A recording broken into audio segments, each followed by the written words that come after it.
connected underhand grip row. Now, in this exercise, if you have a body bar, amazing, use that.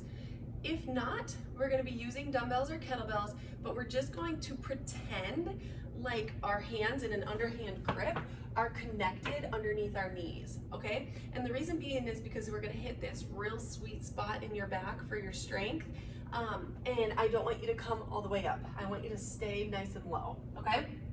So if you're using dumbbells like I am right now, what you're gonna do is get yourself seated and then kick your legs out in front of you, because if we had a body bar, we would need space, okay?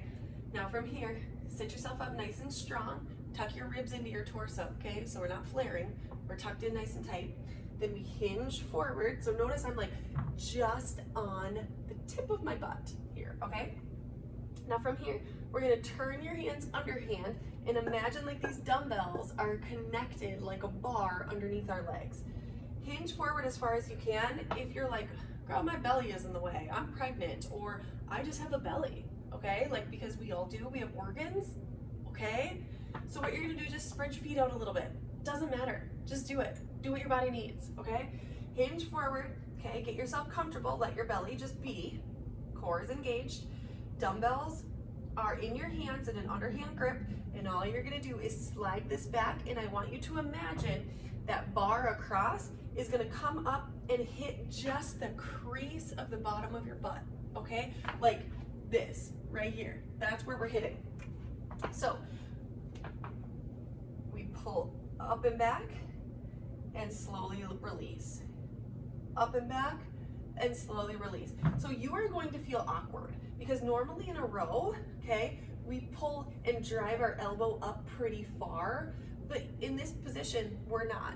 We're just coming up with like alignment with your spine, and I don't want your dumbbell to go past your hips.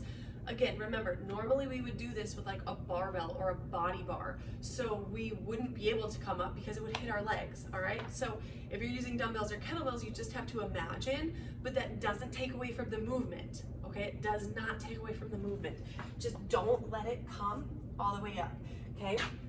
Now when you're doing this, you're gonna be hitting like nice and low on your back. Again, it's like this very, very sweet spot of that lower trapezius muscle. Oh, it's so good. Trust me when I say this, you have the ability to do pretty heavy on this exercise, but I want you to start light, just like anything else. Start light so that you can work your way up safely to a heavier weight.